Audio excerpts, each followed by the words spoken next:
Book of Nehemiah, chapter 2, reading all together verse 17. Nehemiah 2:17. అయితే వారితో నేను ఇట్లాంటిని, మనకు కలిగిన శ్రమ మీకు తెలిసి ఉన్నది.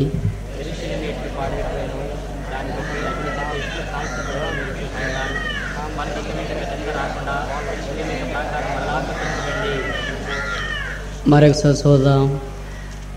అయితే వారితో నేను ఇట్లాంటిని, మనకు కలిగిన శ్రమ మీకు తెలిసి ఉన్నది.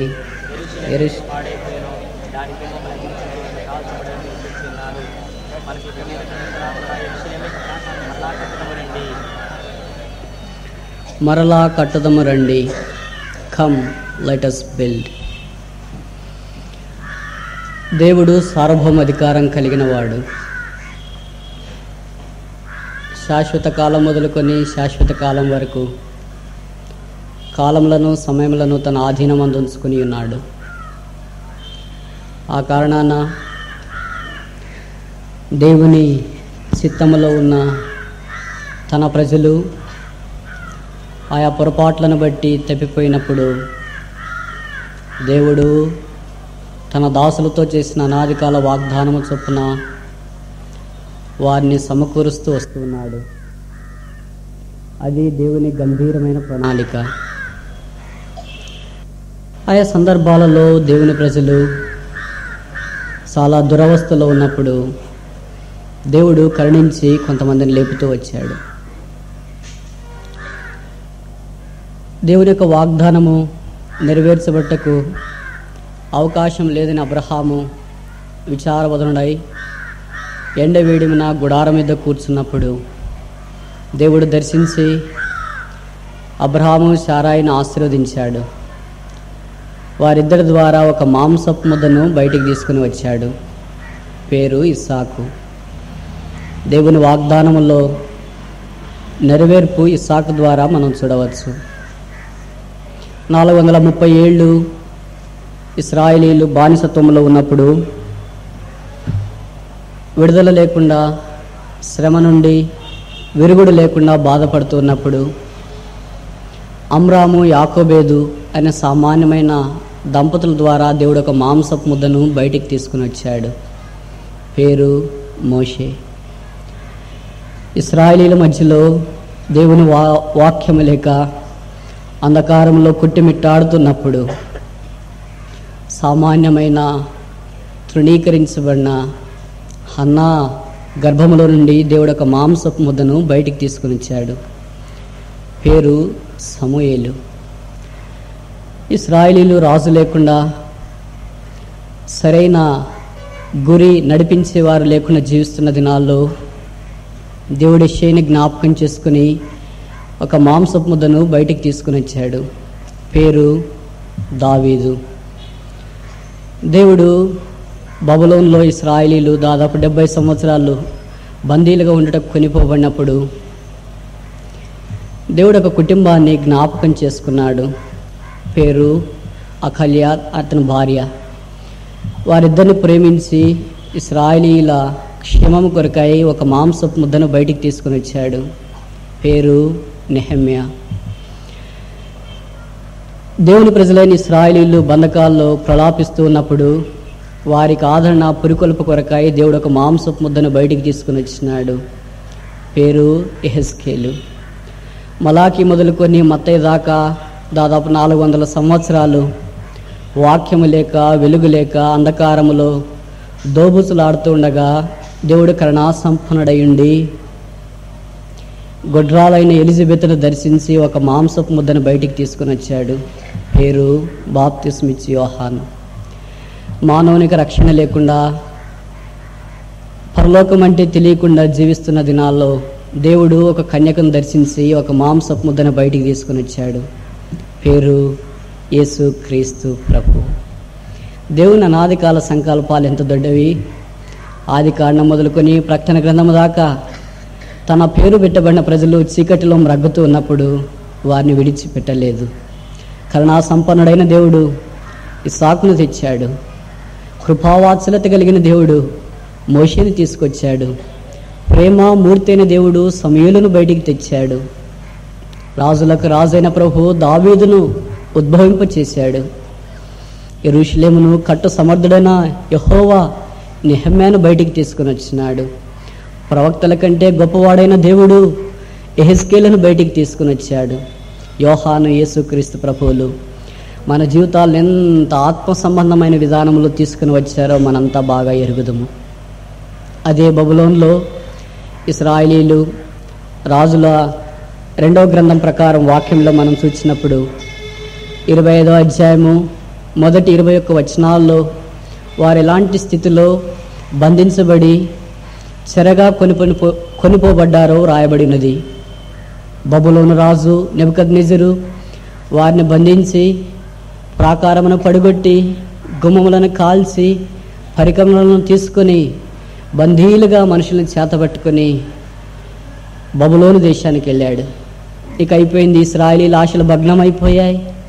దేవుని వాగ్దానం నెరవేర్చబడదు. దేవుడు ఏమాయని అని ప్రజలు ఇశ్రాయేలీని యెరూషలేమును నిందిస్తూ వచ్చినారు.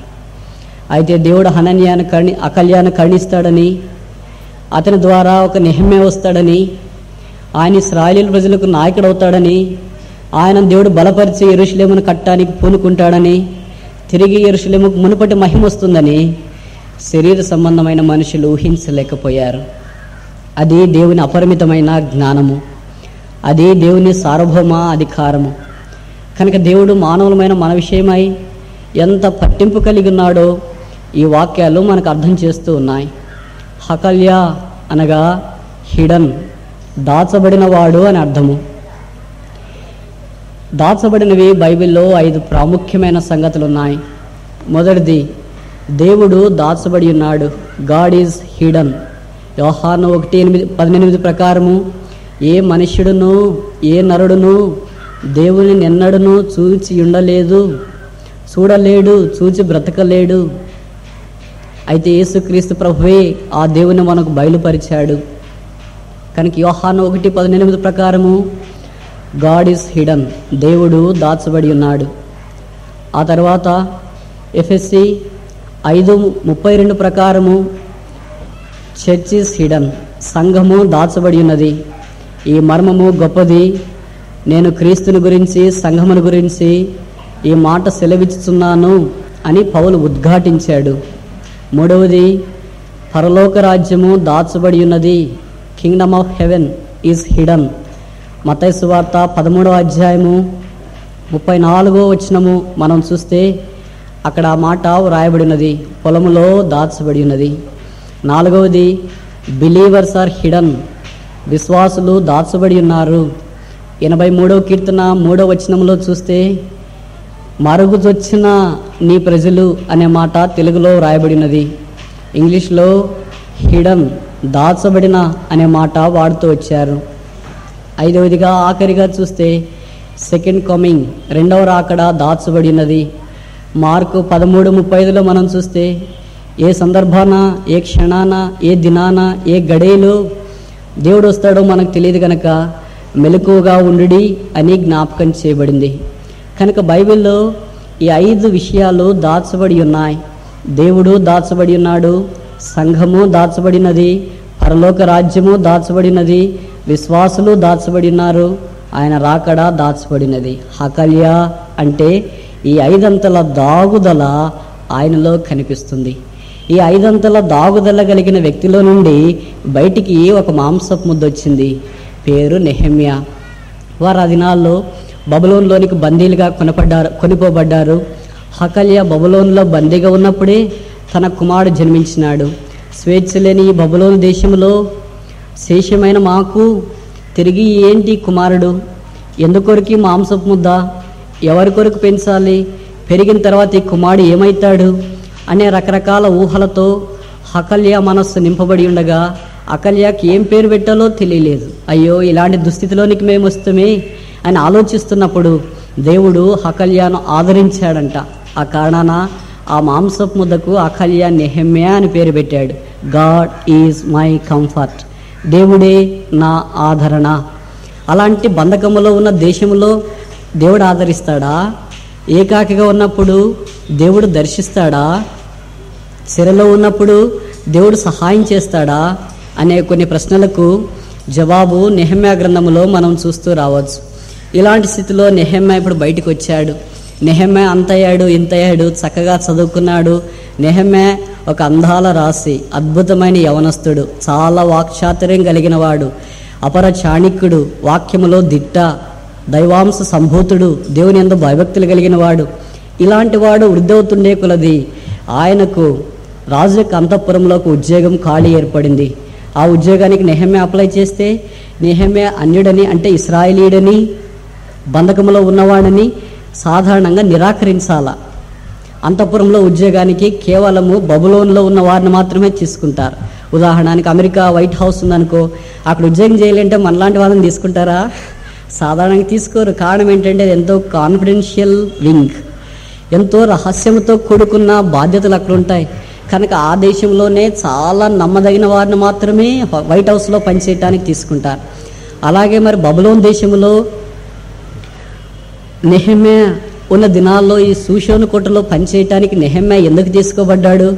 బహుశా దేవుని యొక్క అనాదికాల సంకల్పమేమో. రాజుల హృదయాలు దేవుని ఎదుట నీటి కాలువల వలె ఉన్నాయి.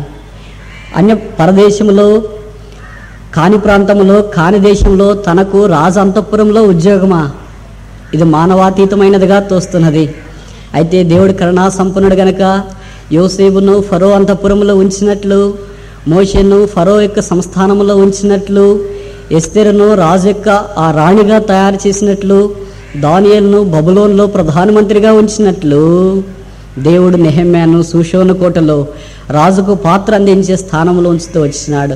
దేవుడు కొంతమందిని ఈ భౌతికమైన లోకంలో ఉన్నతమైన స్థానంలో ఉంచి తన కార్యాలు జరిగించుకున్నట మనం చూస్తూ ఉన్నాం. ఇప్పుడు యెరూషలేము కట్టబట్టానికి, యెరూషలేము స్థిరపరచబట్టానికి దేవునికి ఇలాంటి ఉన్నతమైన స్థానంలో ఉండవలసిన వారు చాలా అవసరం.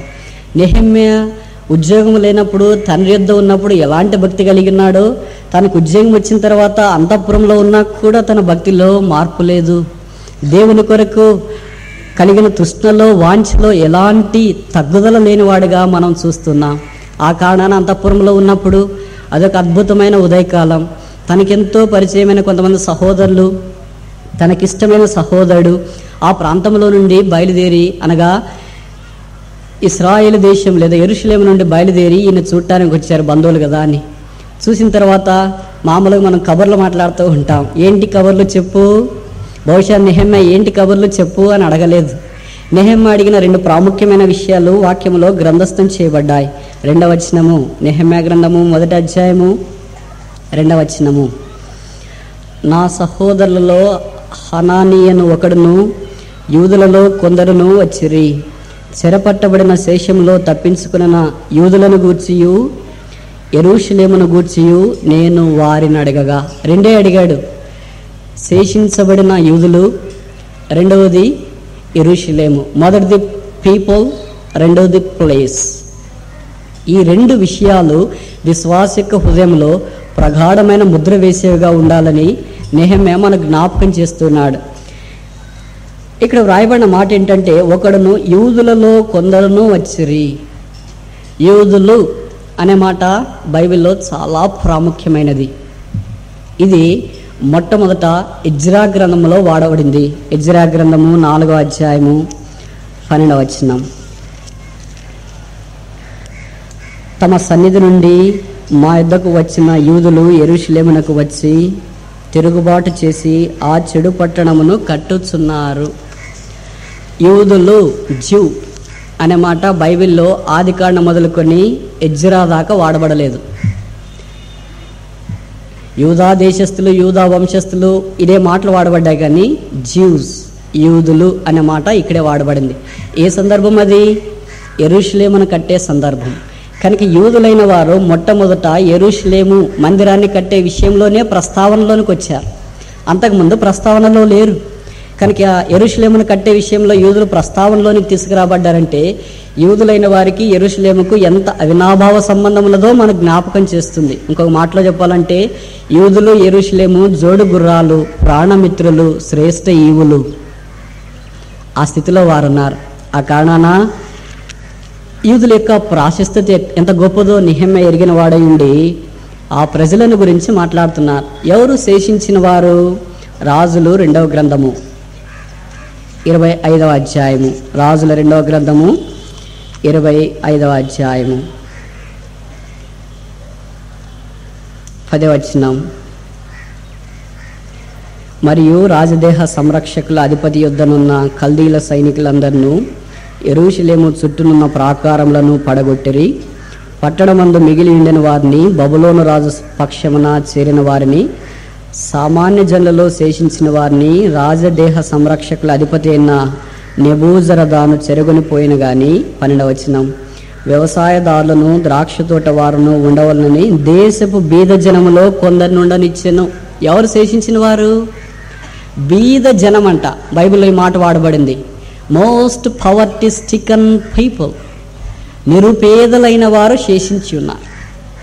అలాంటి నిరుపేదల గురించి అంతఃపురంలో ఉన్న ధనికుడు పట్టించుకోవాల్సిన అవసరం ఉందంటారా? అదే దైవికమైన లక్షణం. అదే నెహెమ్యా చేశాడు. అందుకే ఆ పేద ప్రజల నుండి నెహెమ్యాకి ఏ మేలు వాటిల్లదు. పోను ఆ ప్రజలకు సహాయం చేయాలంటే నెహెమ్యా కొంత సమర్పించుకోవాలి. అయినా నెహెమ్యా ఈ త్యాగపూరితమైన పరిచర్య కొరకు ముందుకు వచ్చుట చాలా శ్లాఘనీయమైన సంగతి. మనల్ని దేవుడు ఒక ఉద్యోగం, టీచర్ ఉద్యోగమో, హాస్పిటల్లోనో కాలేజీలోనో ఉంచాడు. సాధారణంగా విశ్వాసులు మనల్ని కలిసినప్పుడు మనం ఏం మాట్లాడతాం? మందిరం ఎలాగుంది, ప్రజలు ఎలాగున్నారు అని అడుగుతామా?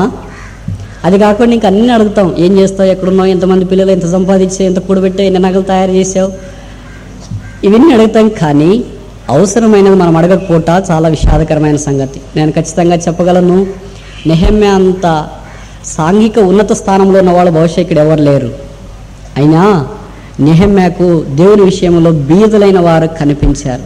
సామెతలో చెప్పబడింది, బీదలను కరుణించువాడు ధన్యుడు, అట్టివాడు యెహోవాకు అప్పించువాడు. బీదలను కరుణించుట యెహోవాకు అప్పించుటతో సమానం. దేవునికి అప్పించే వడ్డీ వ్యాపారస్తులు ఎవరు? బహుశా విశ్వాసేమో. దేవుడు అలాంటి శ్రేష్టమైన స్థానంలోనికి మనల్ని రావాలని ఆహ్వానిస్తూ ఉన్నాడు. నెహెమ్యా ఈ సంగతులన్నీ గుర్తించిన వాడై ఈ 2 విషయాలు అడిగాడు. ఇప్పుడు మొదట ప్రజలు ఎలాగున్నారు, ఆ తర్వాత పట్టణం ఎలాగుంది, పీపుల్ అండ్ ప్లేస్. చూడండి 2వ వచనం కింద భాగం, 3వ వచనం. వారు చెరపట్టబడిన వారిలో శేషించిన వారు ఆ దేశంలో బహుగా శ్రమను నిందను పొందుతున్నారు. మరియు యెరూషలేము యొక్క ప్రాకారము పడద్రోయబడినది, దాని గుమ్మములను అగ్నిచేత కాల్చబడినవని నాతో చెప్పిరి. 3 విషయాలుగా వీటిని మనం వర్గీకరిస్తాం. మొదటిది ఏంటంటే శేషించిన వారు, రెమనెంట్. రెండవది ఏంటంటే బహుశ్రమ, నింద, రిప్రోచ్, నింద. మూడవది ఏంటంటే అగ్నిచేత కాల్చబడిరి, రూయిన్, నాశనము. రెమనెంట్, శేషము, రిప్రోచ్, నింద, రూయిన్, నాశనం. ఈ 3 యెరూషలేము పట్టణం యొక్క ఇశ్రాయేలీయుల యొక్క స్థితికి నిలువుటద్దాలుగా, ప్రతిస్వరూపాలుగా, నిర్వచనాలుగా, స్తంభాలుగా నిలబడిపోయాయి. దీని అంతటిని బట్టి నెహెమ్యా హృదయం బహుశా పిండబడింది. అసలు యెరూషలేము ఏంటి, పాడుకోవడం ఏంటి, ఇశ్రాయేలీయులు ఏంటి, నిందకు అవమానానికి గురి కావడం ఏంటి? దేవుడు ఇశ్రాయేలును పిలిచినప్పుడు ద్వితీయోపదేశకాండం 28వ అధ్యాయంలో మోషేతో అన్నాడు, ఈ మాటలు ఇశ్రాయేలీయులు విన్న యెడల నేను వారిని తలగా ఉంచదును గాని త్రోకగా ఉంచను. వారు పైవారిగా ఉండరు కానీ కిందివారిగా ఉండరు. వారు వెలుపలికి వెళ్ళినప్పుడు దీవించబడదురు, లోపలికి వచ్చినప్పుడు వారు దీవించబడదురు. వారు ఆశీర్వాదకరమైన జనము. ఆదికాండం 12 మొదటి 2 వచనాల్లో మనం చూస్తే, I will bless thee and thou shalt be a blessing. నేను నిన్ను ఆశీర్వదించదును, నీవు ఆశీర్వాదముగా ఉందువు అని దేవుడు అబ్రహాముతో పలికాడు. మోయాబు మైదానంలో ప్రవక్త ఇశ్రాయేలు విషయంలో కూడా అదే చెప్పాడు, దే ఆర్ బ్లెస్సెడ్ పీపుల్. వారు ఆశీర్వదించబడిన ప్రజలు. మరి ఆశీర్వదించబడిన ప్రజలు, ఆశీర్వదించబడిన స్థలము. ఈ నిందలోనికి, శ్రమలోనికి రావడం సహజమేనా? చాలాసార్లు మనకు కూడా అలాగే అనిపిస్తుంది. నేను రక్షించబడ్డాను, బాప్తిస్మంలో సాక్ష్యం ఇచ్చాను, పరిచర్యలో పాలు పొందుతున్నాను, మందిరానికి క్రమం తప్పకుండా వెళ్తున్నాం. ఏంటి, నా కుటుంబం నిందపాలైంది, నా ఉద్యోగం నిందపాలైంది, నేను శ్రమలో ఉంటున్నా, నా జీవితం పాడైపోయింది, నా గుమ్మాలు కాల్చివేయబడ్డాయి, నా ప్రాకారాలు కూలగొట్టబడ్డాయి. దేవుడున్నాడా? పరాయి వారు మనల్ని నిందించి ఇలాంటి సందర్భాల్లో దేవుడు నెహెమ్యా లాంటి ఒత్తిని క్రొవ్వొత్తిని మన కొరకు సిద్ధపరిచాడన్న సంగతి మనం మర్చిపోకూడదు. ఇక్కడ దేవుని యొక్క వాక్యాలు మనం గమనించినప్పుడు యెరూషలేము చాలా ప్రాముఖ్యమైనది. యెరూషలేము అనే మాట తిరిగి తిరిగి వాక్యంలో మనము చూస్తూ ఉంటాం. యెరూషలేము అనేది బైబిల్లో మొట్టమొదట యెహోషువ గ్రంథము 10వ అధ్యాయము 1వ వచనంలో వాడబడింది. యెహోషువ 10వ అధ్యాయము 1వ వచనం. యెహోషువ హాయిని పట్టుకొనిన సంగతియు అతడు యెరికోను దాని రాజును నిర్మూలము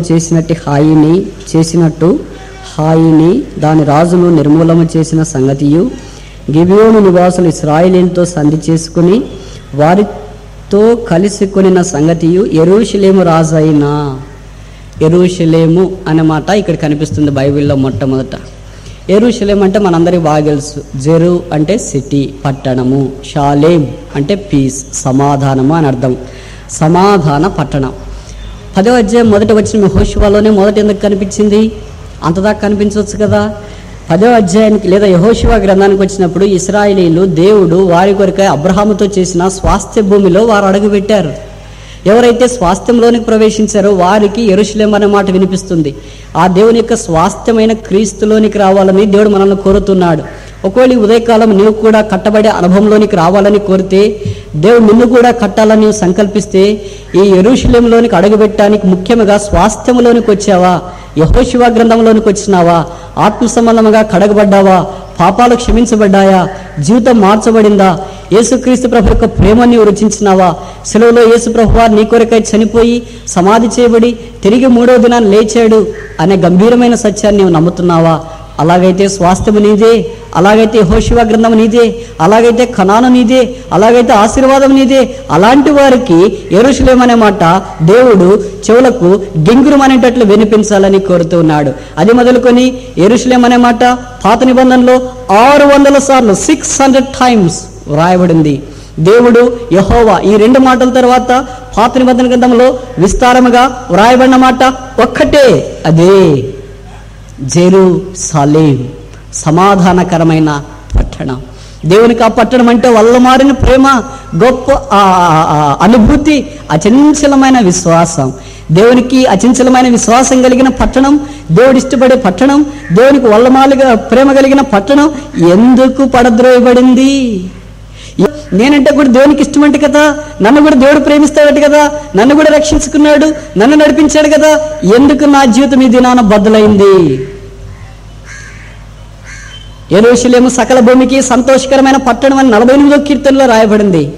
the city and the Joy of all earth. అలాంటి పట్టణము ఇప్పుడు సమస్త భూమికి నింద, అవమానానికి ఆధారమైన పట్టణంగా నిలబడిపోయింది. అది మన యొక్క దుస్థితి అంటే తప్పు కాదేమో. ఇలాంటి శేషము పేదలైన వారు, రిప్రోచ్ నిందలో ఉన్నవారు. 3వది వాక్యంలో మనం చూస్తున్నాం, రూయిన్, కాల్చబడిన కుమ్మ. ఈ దీన దుస్థితి ఎందుకు వచ్చింది? ఈ దుస్థితి అంతా దేవుని యొక్క వాక్యంలో మనం చూస్తున్నాం. ఓ విలాప వాక్యంలో ఈ సంగతులు బహు స్పష్టంగా రాయబడ్డాయి. అక్కడ ప్రవక్త ఈ పట్టణాన్ని చూసి మాట్లాడడం కాదు, ఏడవకుండా ఉండలేకపోయాడు. అక్కడ ఏడుపు అనే పదం లేదు, కానీ విలాపము, లామెంటేషన్ 5 అధ్యాయాల్లో ప్రతినిత్యము వినిపిస్తూనే వచ్చాడు యెరూషలేం పట్టణం కొరకు. అదే నెహెమ్యా తన జీవితంలో చేసినట్లు వాక్యంలో మనం అర్థం చేసుకుంటూ రావచ్చు. ఇప్పుడు ఈ యెరూషలేము పట్టణము ఎంత దుస్థితిలోనికి వచ్చింది, దాన్ని కాపాడటానికి, కట్టడానికి దేవుడికి ఒక మనుషుడు అవసరమయ్యాడు. ఇర్మియా గ్రంథము 17వ అధ్యాయము, ఇర్మియా గ్రంథము 17వ అధ్యాయము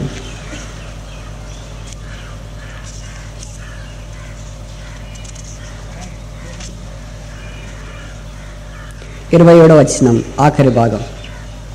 అది యెరూషలేము నగర్లను కాల్చివేయును, దానిని ఆర్పుటకు ఎవరికి సాధ్యము కాకపోవును. కాల్చివేయబడింది, ఆర్పటానికి సాధ్యము కాలేనన్ని మంటలు యెరూషలేములో వస్తూ ఉన్నాయి. ఇక యెరూషలేములో ఎలాంటి ప్రోత్సాహకరమైన పరిస్థితి లేదు. అయితే దేవుడు సార్వభౌమాధికారం కలిగిన వాడు, సింహాసనాసీనుడైన వాడు కనుక యెరూషలేం అంటే ఆయనకు చాలా ప్రీతిపాత్రమైనది. అందుకని ఆ పట్టణం విషయమై ఆయన పట్టింపు కలిగి ఉన్నాడు. ఇప్పుడు నెహెమ్యా ఈ సంగతులు విన్నాడు. విన్న వెంటనే ఏం చేయాలా? సాధారణంగా మనమైతే చాలా బాధపడిపోతాం. బహుశా ఇంకేం చేయాలి, నిద్ర పట్టుకుని ఉంటామేమో. అయితే నెహెమ్యా ఏం చేశాడు? 4వ వచనం, ఈ మాటలు వినినప్పుడు నేను కూర్చుండి ఏడ్చి, ఈ సాట్ అండ్ వెప్ట్. కూర్చుండి ఏడ్చాడు అంటే కూర్చుని ఏడ్చే వాళ్ళకి నిలబడి ఏడ్చే వాళ్ళకి చాలా తేడా ఉంది. మీరు గమనించుంటారు, కొన్నిసార్లు మనం ఎవరైనా భూస్థాపనకు పోతాం, నిలబడి ఏడుస్తాం. నిలబడి ఏడిస్తే కన్నీళ్ళు ఎక్కువసేపు వస్తాయా? కూర్చొని ఏడిస్తే కన్నీళ్ళు ఎక్కువసేపు వస్తాయా? కూర్చొని ఏడిస్తే చాలా రిలాక్స్డ్గా ఏడుస్తాం, అన్నీ బాగా గుర్తొస్తాయి. చక్కగా మన ఏడ్పంతా ఏడవటానికి కూర్చుంటే మంచి పొజిషన్ అనమాట అది. నిలబడుకుంటే మనం ఎక్కువ ఏడ్చలేము, నిలబడుకుంటే ఎక్కువ మాట్లాడలేం కదా. అలాగే ఇప్పుడు నెహెమ్యా ఏం చేశాడు? కూర్చుండి ఏడ్చి. నెహెమ్యా ఏడ్పు ఆ పునాదులను కట్టకమునిపే దేవుని హృదయాన్ని కరిగించింది. దేవుని హృదయాన్ని మైనం వలె కరిగించేది మన కన్నుల్లో నుండి వచ్చే జలధార.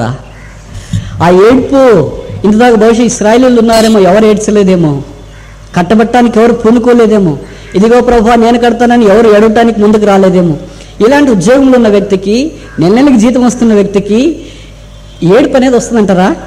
మనం కొద్దిగా చదువుకుంటేనే ఏడుపు రాదు, ఉద్యోగం ఇస్తే అసలే రాదు, పెళ్ళి అయితే అసలు రాదు అనుకోండి.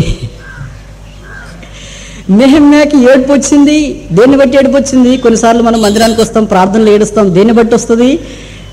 మన కుటుంబాన్ని బట్టి అన్నిటి కొరకు ప్రార్థన చేస్తాం. ప్రభా హెబ్రోన్ కొరకు ప్రార్థిస్తున్నాం, రాజమండ్రి కొరకు ప్రార్థిస్తున్నాం, నిడదవోలు కొరకు ప్రార్థిస్తున్నాం. ఇంతదాకా ప్రార్థన సాఫీగా జరుగుతుంది. ఎప్పుడైతే మన కుటుంబం దగ్గరికి వస్తాం, ప్రభువా మా కుటుంబం దగ్గరికి ప్రార్థన చేస్తున్నాం అన్నప్పుడు అప్పుడు శ్మశాన నిశ్శబ్దం. వెంటనే హృదయంలో నుండి కన్నీళ్ళు వస్తాయి. భర్త గుర్తొస్తాడు, భార్య గుర్తొస్తుంది, పిల్లలు గుర్తొస్తారు, అందరు గుర్తొస్తారు, మనకి ఏడుపు వస్తుంది. We're so much self centred. చాలా మనం స్వయం కేంద్రీకృతంగా ఉన్నాం. నెహెమ్యాకి ఇవన్నీ ఏం గుర్తు రాలేదు. దేవుని మనస్సు కలిగిన ఆ పట్టణము, దేవుడు సొలొమోనుకు వాగ్దానం చేశాడు. ఆ పట్టణము దావీదుకు వాగ్దానం చేశాడు, మోషేకు వాగ్దానం చేశాడు. ఆ పట్టణం శిథిలమైపోయింది. నేను ఇప్పుడు ఎలాగ అన్నం తినాలా? ఎలాగ రాసన్నిధిలోనికి వెళ్ళాలా? ఎలాగ నేను ఏడవకుండా ఉండగలను? పరితాపకరమైన హృదయము నెహెమ్యాలోనికి వచ్చింది. ఇదే సంగతి మనము దేవుని యొక్క వాక్యంలో చూస్తాం. నిర్గమకాండము 3వ అధ్యాయము, నిర్గమకాండం 3వ అధ్యాయం చదవండి, లేదా నేను చదువుతా, మన్నించండి. 2వ అధ్యాయం, నిర్గమకాండము 2వ అధ్యాయం 6వ వచనం. ఎక్సడస్ 2:6. తెరచి ఆ పిల్లవాడిని చూచినప్పుడు ఆ పిల్లవాడు ఏడ్చుచుండగా చూచి వాని యందు కనికరించి, ఆ పిల్లవాడు ఏడ్చుచుండగా చూచి వారి యందు కనికరించి. మోషే ఫరో యుద్ధకు వెళ్ళి నా ప్రజలకు ఏ చేతులు ఎత్తుకున్నా అదే చేతిలో ఒక్క దినాన జంబుపెట్టె తయారు చేశారు. అదే చేతిలో ఒక్క దినాన జంబుపెట్టెను తీసుకుపోయి ఐగుప్తు దేశానికి వరప్రసాదమైన నైలు నదిలో ఉంచాయి. ఆ జంబుపెట్టెలో అందమైన ఈ మోషే 3 నెలల మాంసపు ముద్ద ప్రయాణిస్తున్నప్పుడు దేవుడు ఎక్కడా? ఏమైపోయాయి దేవుని వాగ్దానాలు? ఇశ్రాయేలుకి శ్రమలో మగ్గిపోవడమేనా? వీరికి విరుగుడు లేదా అని లోకమంతా తలంచిందేమో. అయితే దేవుని యొక్క తలంపులు వేరుగున్నాయి. యెషయా గ్రంథంలో చెప్పబడింది, మీ తలంపులు అంటే నా తలంపులు కావు, మీ మార్గాలు అంటే నా మార్గాలు కాదు. మోషే ఐగుప్తు నైల్ నదిలో వెళ్ళినప్పుడు ఇంకా అన్ని ఆశలు అడియాసలైనాయి. అప్పుడైతే దేవుని యొక్క ఆశలు ఆరంభమైనాయి, అంతం కాదు. ఆ జమ్మపెట్టెలో ఉన్న పిల్లవాడు కొట్టుకొని మాంసపు ముందు ఒడ్డుకొచ్చింది. ఫరో కుమార్తె వచ్చింది, ఆ జమ్మపెట్టెని తీసుకురమ్మనింది. తెరిచి చూడగా ఆ పిల్లవాడు నవ్వుతున్నాడా? కేకలేస్తున్నాడా? అట్లాడుతున్నాడా? ముద్దు పెట్టుకుంటున్నాడా? 3 నెలలు మాంసపు ముద్ద, 2 చేతులు 2 కాళ్ళు పైకెత్తి ప్రలాపించి ఏడుస్తున్నాడు. ఏమని? మా అమ్మ నన్ను వదిలేసిందనా? మా నాన్న నన్ను వదిలేసాడనా? మా అన్న అక్క నన్ను వదిలేసిండారనా?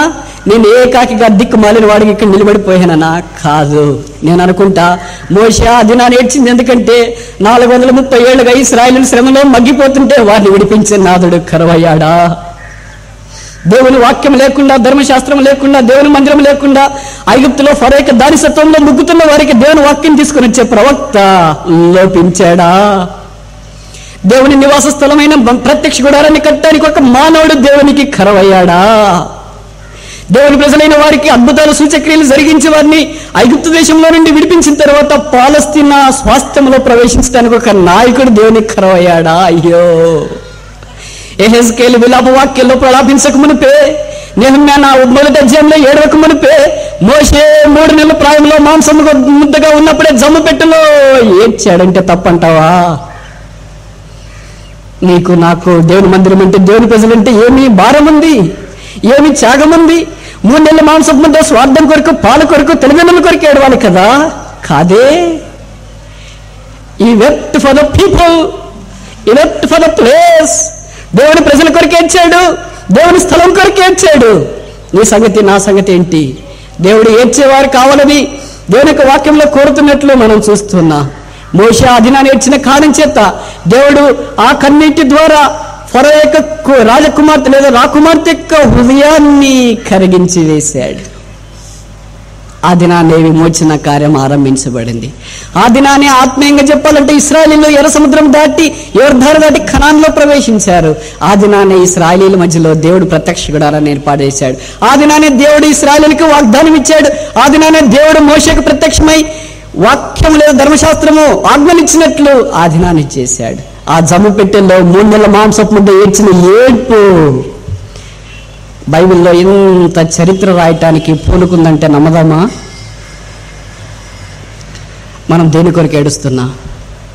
యేసుక్రీస్తు ప్రభు లాంటి వాడే ఏడ్చాడు. 3 విషయాల కొరకు యేసు ప్రభు ఏడ్చినట్లు వాక్యంలో మనం చూస్తున్నాం. మొట్టమొదటిగా హెబ్రీ పత్రికలో 5వ అధ్యాయం 7వ వచనంలో చూస్తే, ఆయన శరీర దారి దినములలో ఏడ్పుతోనూ, ఉపవాసంతోనూ, జాగడతోనూ, కన్నీళ్లతోనూ మానవు నుండి విడిపించగలవానికి విజ్ఞాపనలు, యాచనలు చేసేట్లు మనం చూస్తున్నాం. టీయర్స్ ఫర్ డెలివరెన్స్, విడుదల కొరకైన కన్నీళ్లు యేసు ప్రభులో నుండి వచ్చినాయి. ఒక దేవుడేంటి కన్నీళ్లు గార్చడం ఏంటి?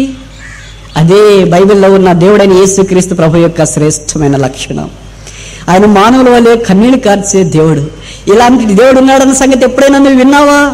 నీవు రక్షించబడాలని దేవుడు కన్నీరు కారుస్తున్నాడు. నీ పాపం నుండి తప్పించబడాలని కన్నీరు కారుస్తున్నాడు.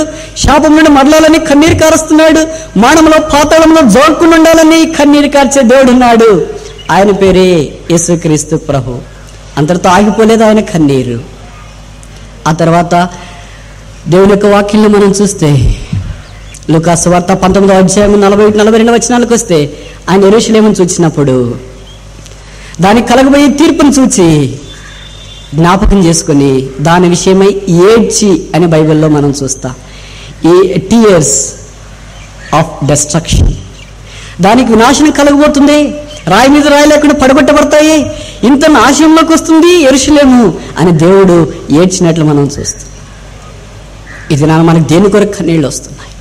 యేసు ప్రభు మార్గంలో మనం ఉంటే నాశనంలో పరగలెత్తుతున్న వారి కొరకు కన్నీళ్ళు రావాలా? యేసు ప్రభు మార్గంలో మనం ఉంటే పాడయ్యే యెరూషలేము కొరకు కన్నీళ్ళు రావాలా? మూడవది యోహాను సువార్త 11వ అధ్యాయం 34-35లో మనం చూస్తాం. అక్కడ దేని కొరకు ఏడ్చాడు?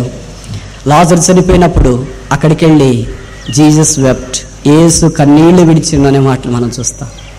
టీయర్స్ ఆఫ్ డెత్, మరణం కొరకైన కన్నీళ్ళు. మనతో ఆయన సహానుభవం కలిగి ఉన్నాడని మనకు జ్ఞాపకం చేయబడుతుంది. దేవుని యొక్క ప్రేమ ఎంత దొడ్డది, ఎంత శాశ్వతమైనది.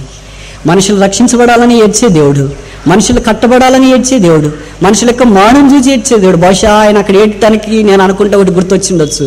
ఆది కాండంలో దేవుడు మానవుడు పాపం చేసిన తర్వాత, నీవు మంటిలో నుండి తీయబడ్డావు, నువ్వు తిరిగి మన్నైపోదు. ఆ కారణాన్ని బట్టి దినాన మానవునికి మానం వచ్చింది కదా, అయ్యో పాపం ఎంత మానవుని శాపంలోనికి తీసుకుని వచ్చిందని ఏడ్చిండవచ్చు. ఈ 3 విషయాల కొరకు యేసు ప్రభు ఏడ్చాడు. నీ నా సంగతి ఏంటి? దేని కొరకు ఏడుస్తున్నా? ఉద్యోగాలు రాలేదని ఏడుస్తున్నాం కదా, మంచిదే. పెళ్లి కాలేదని ఏడుస్తున్నాం కదా, మంచిదే.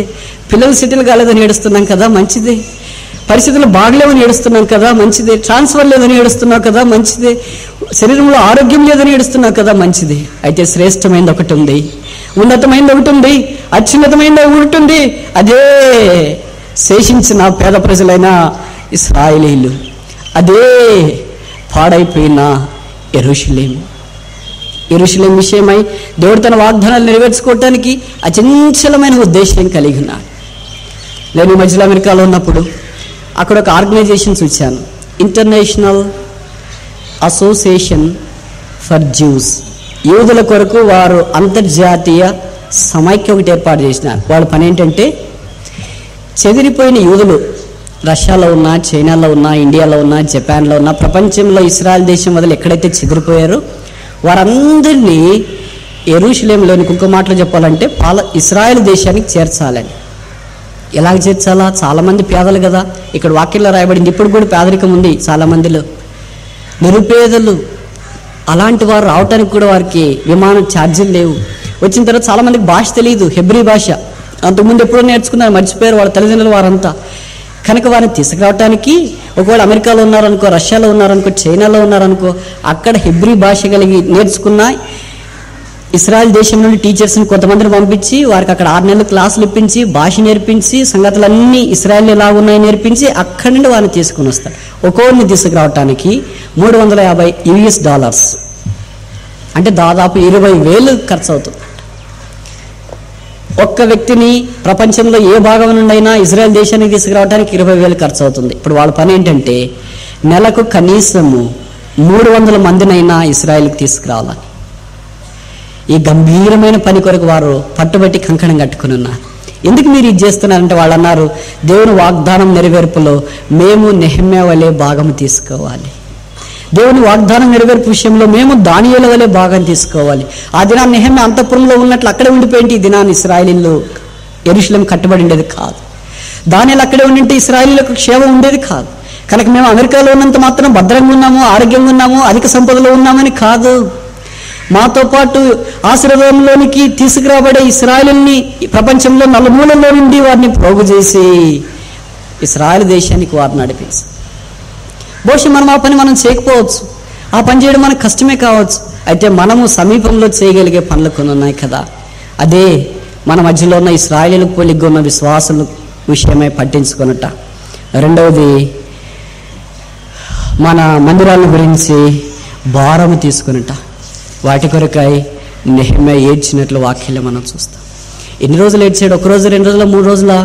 బహుశా దాదాపు 4 నెలలు ఏడ్చాడేమో. ఏడ్చడం మాత్రమేనా? ఏడుపుకు తోడు ప్రార్థన. ఈ 2 బలమైన ఆయుధాలు. ప్రార్థన చేసి ఏడుపులేదు అనుకో, అంత బలంగా పనిచేయదేమో. అంటే అన్నిసార్లు ఏడ్చాలని కాదు దీని ఉద్దేశము. మనకు తెలియకుండా భారాన్ని బట్టి కొన్నిసార్లు ఏడుపు వస్తుంది. ఇప్పుడు నెహెమ్యా అద్భుతమైన ప్రార్థన చేసినట్లు వాక్యం మనం చూస్తాం. 5వ వచనం నుండి 11వ వచనం దాకా ఈ ప్రార్థన వ్రాయబడింది. దేవుని సన్నిధిలో ఆయన చేసిన ప్రార్థన. మొట్టమొదటి 5వ వచనంలో ఆయన దేవుణ్ణి స్తుతిస్తున్నాడు. ఈ ప్రైజెస్ గాడ్. దేవుడు ఎలాంటి గొప్పవాడో జ్ఞాపకం చేస్తున్నాడు. కనుక ప్రార్థనలో ఉండవలసింది ఏంటంటే స్తుతి, ప్రైజ్. రెండవది 6వ వచనం నుండి మనం చూస్తాం 7వ వచనం దాకా. ఈ ఆస్క్స్ పార్డన్, క్షమాపణ కోరుతూ ఉన్నాడు వారు చేసిన పాపాల కొరకాయ. మూడవది 8వ వచనం నుండి 10వ వచనం దాకా ఈ రిమెంబర్స్ ద ప్రామిసెస్, వాగ్దానములు జ్ఞాపకం చేస్తున్నాడు. మొదటిది ప్రైజ్, స్తుతి. రెండవది పార్డన్, క్షమాపణ.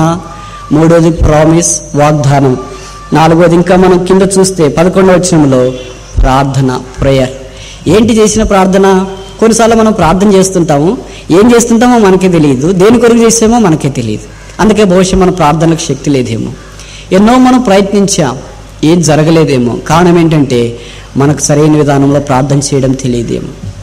నెహెమ్యా ప్రార్థన చేశాడు. ఒక్కటే నెహెమ్యా చేసిన ప్రార్థనల అంశం 11వ వచనంలో మనం చూస్తే, ఈ దినమందు నీ దాసుని ఆలోచన సఫలపరచి ఈ మనుషుడు అంటే రాజు నా యందు దయ చూపినట్లు అనుగ్రహించమని నిన్ను బతిమాలు కొనుచున్నాను. దేవుని దాసుడని నెహెమ్యాకు ఒక ఆలోచన ఉంది.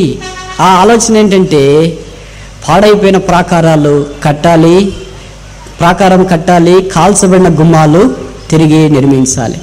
ఈ ఆలోచనతో ఆయన ఉన్నాడు కనుక ఆ ఆలోచన సఫలపరచాలని ప్రార్థన చేశాడు.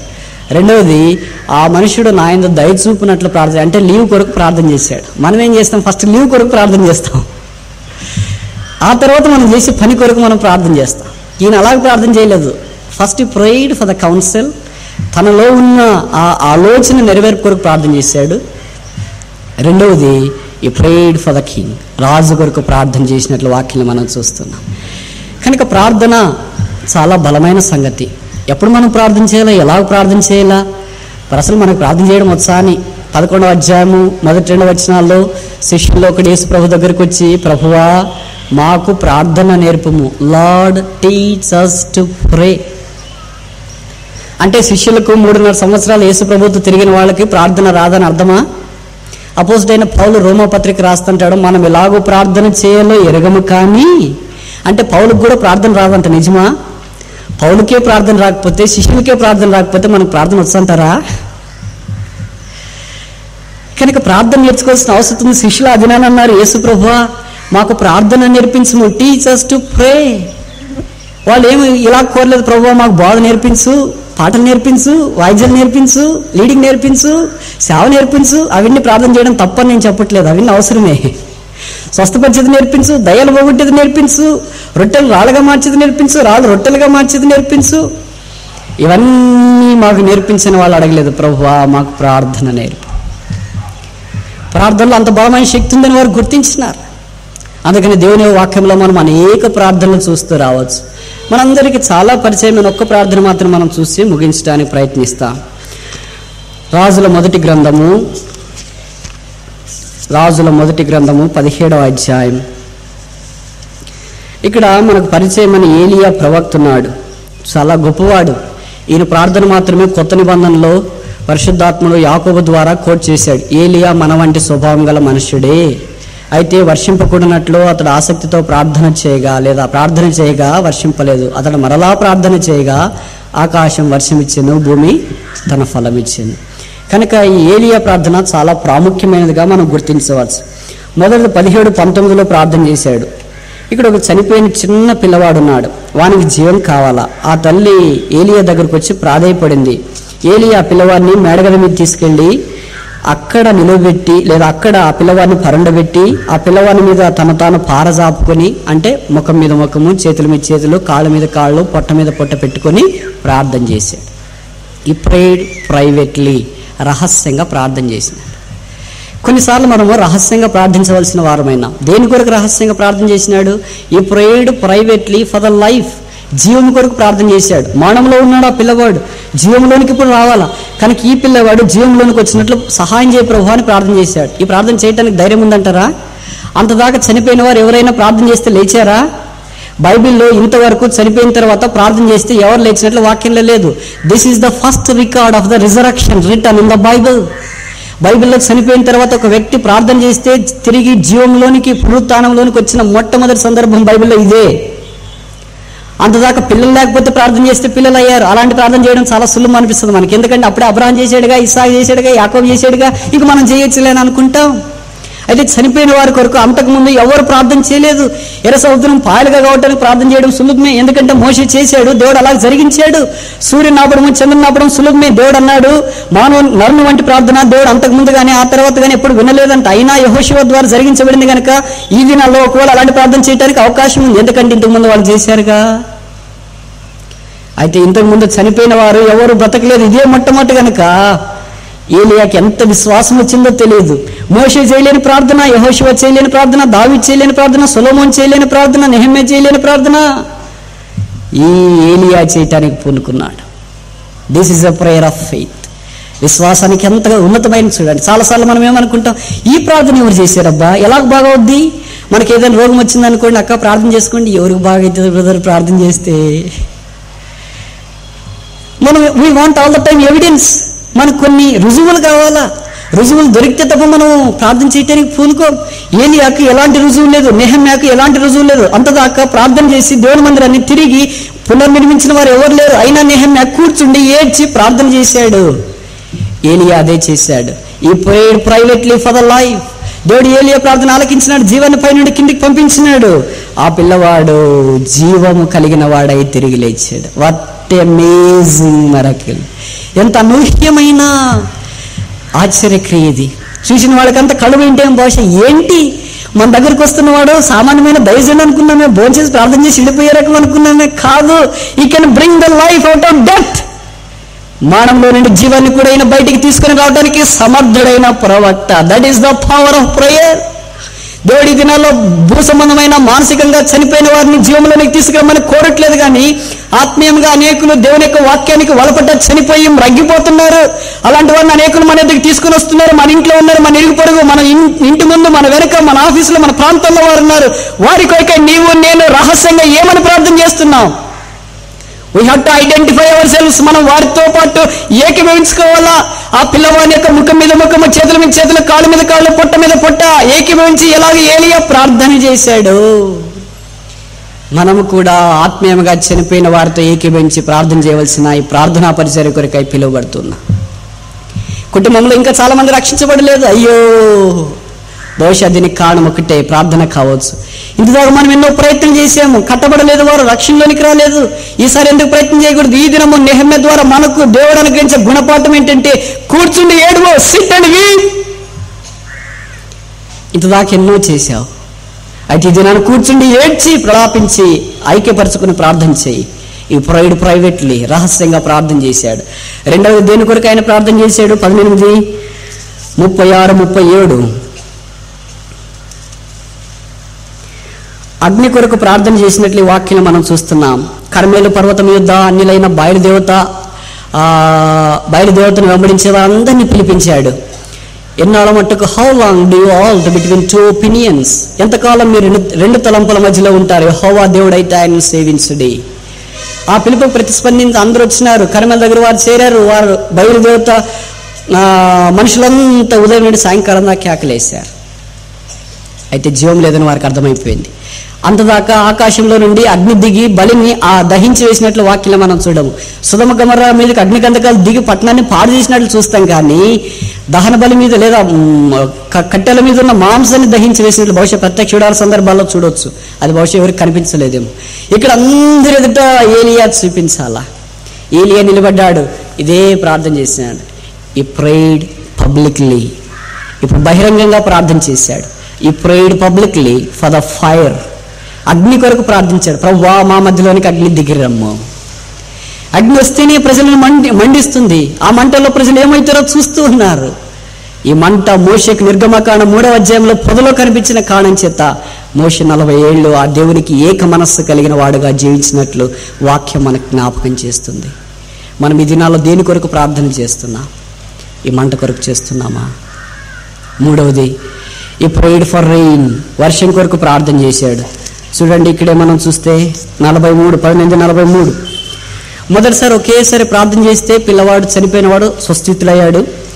రెండవసారి బహిరంగంగా ప్రార్థన చేస్తే ఆకాశం నుండి అగ్ని వచ్చింది. మూడవసారి ఇప్పుడు ఏకాంతంగా శిష్యులు మాత్రం ఉన్నారు. కొండ మీదకి వెళ్ళి ప్రార్థన చేస్తూ ఉంటే మోకాళ్ళ చాటు ముఖం పెట్టుకొని ఒకసారి ప్రార్థనకు జవాబు రాలేదు, 2 సార్లకి రాలేదు, 3 సార్లకి రాలేదు, 4 సార్లు రాలేదు, 5 సార్లు రాలేదు. బహుశా ఏమనుకుని ఉండొచ్చు, మొదటిసారి ఏదో దేవుడు పొరపాటున జవాబు ఇచ్చాడు, వినలేదేమో. రెండవసారి ప్రజల కొరకు జవాబు ఇచ్చాడేమో. ఇప్పుడు ఇంకా ప్రార్థనకి జవాబు రాదేమో. అదే మనుషుడే కదా ప్రార్థన చేసింది, అదే దేవుడు కదా ప్రార్థన ఆలకించింది, అదే పనివారే కదా చూసింది. మొదటి సందర్భంలో ఒకేసారి, రెండవ సందర్భంలో ఒకేసారి, మూడవ సందర్భంలో 7 సార్లు దాకా దేవుడు జవాబు ఇయ్యలేదు. అయితే ఏలీ అలసిపోలేదు. ఈ ప్రేయిడ్ ప్యాషనేట్లీ, ఆసక్తితో ప్రార్థన చేయగా యాకోబు రాశాడు మాట, మరలా వర్షం ఇచ్చినాడు. ద రెయిన్, వర్షం ఇచ్చి. ఈ మధ్యలో ఈ దినాల్లో మనం కూడా ఎండిపోయాం, జీవం లేకుండా ఉన్నాం. మన మధ్యలోనికి దేవుని ఆత్మ సంబంధమైన వర్షం వస్తే తప్ప మనం తిరిగి చిగురించి దేవుని కొరకు తమాల నీతి వృక్షాల వలె ఎదగలేమని మనకు జ్ఞాపకం చేయబడుతుంది. ఈ 3 అద్భుతాలు చూసి ఆ దినాన ఆహాబు గుండెల్లో రాళ్ళబడిపోయాయి. ఏం చేయాలో తెలియకపోయి. ప్రార్థన అనేది ఏలియా ద్వారా మనకి ఇలాగ నేర్పించబడుతుంది. బహుశా నెహెమ్యాకి ఈ సంగతి తెలిసేమో, అందుకని నెహెమ్యా ప్రార్థన చేశాడు. ప్రార్థన చేస్తే దేవుడు ఆలకించాడా లేదా? దేవుడు ప్రార్థనలు ఆలకించేవాడు. ఇంతదాకా మనం ఎన్నో ప్రయత్నాలు చేశాం, బహుశా మన ప్రయత్నాలు సఫలం కాలేదేమో. ఈ దినాన నువ్వు తీర్మానం చేసుకుందామా, ప్రభువా, నా ఇంట్లో ఉన్న సమస్యలు, పాడైన నా జీవితం, పాడైపోయిన నా కుటుంబం, పాడైపోయిన నేను వస్తున్న స్థానిక సంఘం, ఈ దినాన్ని కట్టబట్టడానికి ఒకటే మార్గం నెహెమ్యా ద్వారా, అదే కూర్చుండి ఏడ్చి ప్రార్థన చేయటం. ఈ ప్రార్థనలో మొదటిదేంటి? ప్రైజ్, స్తుతించినాడు. రెండవదేంటి? ప్రార్థన, క్షమాపణ కోరాడు. మూడవదేంటి? ప్రామిస్, వాగ్దానం జ్ఞాపం చేశాడు. నాలుగవదేంటి? ప్రేయర్, ప్రార్థన చేశాడు. ఐదవదేంటి? ప్రొఫెషన్, ఆయన ఏం ఉద్యోగం చేస్తాడో జ్ఞాపకం చేశాడు. ఆ మాట చదివి మనం ముగిస్తాం. 11 ఆఖరి మాట, నెహెమ్యా 1:11, నేను రాజునకు గిన్నె అందించువాడనై. ఎందుకు ఈ మాట చెప్పాలా? అంటే ఎలాంటి స్థితిలో ఉండి ప్రార్థన చేసినాడు అని మనం మాత్రం అనుకుంటాం. ఏంటన్నా ఆయనకి ఏం పని లేదు కదా, అందుకే ప్రార్థన చేసేడేమో. మాకు ఎగ్జామ్స్ ఉన్నాయి, ఎక్కడ కుదురుతుంది, మేము ఉద్యోగం చేస్తున్నాం, ఎక్కడ వీలవుతుంది, మేము సేవ చేస్తున్నాం, ఎక్కడ వీలవుతుంది, మాకు చాలా పనులు ఉన్నాయిలేండి. నెహెమ్యా అంత పని కలిగిన వాళ్ళు ఇక్కడ బహుశా ఎవరు లేరేమో. నేను రాజుకు గిన్నె అందించేవాడన్నా ఏంటనే. Don't think that I am unemployed, think that I am employed in the white house. నేను రాజు యొక్క అంతఃపురంలో ఉద్యోగం చేస్తున్న వాడిని గుర్తించుకోండి. That's my profession. అది నా పని, అది నా బాధ్యత. ఆ ఉద్యోగంలో ఉండి కూడా తీరిక చేసుకొని కన్నీళ్లు కార్చి దేవుని సన్నిధిలో దాదాపు 4 నెలలు పనిచేసారంటే ఇప్పుడు దేవుని హృదయం కరుగుతుందా కరగదు చెప్పండి? యెరూషలేము కట్టబడుతుందా కట్టబడదా చెప్పండి? పాడైన ప్రాకారాలు దేవుడు నిర్మిస్తాడా లేదా చెప్పండి? కాల్చబడిన గుమ్మాలు ఇప్పుడు తిరిగి ప్రతిష్ఠించబడతాయా లేదా చెప్పండి? దేవునికి ప్రార్థన ఆలకించడం తప్ప ఇంకేం అక్కడ చాయిస్, జవాబు లేదు. ప్రార్థన ఆలకించే దేవుడు. అందుకనే సర్వశరీరులో ఆయన ఎదుకు వస్తారనే వాక్యాలు మనం చూస్తూ ఉన్నాం. నెహెమ్యా జీవితం ద్వారా ఈ ఉదయకాలం మన జ్ఞాపకం చేయబడేది ఏంటంటే, దేవుడు మనల్ని ఏ స్థానంలో ఉంచిన, దేవుని ప్రజలను, పీపుల్, రెండోది ప్లేస్, స్థలాన్ని చూసినప్పుడు మన ప్రతిస్పందన ఏంటి?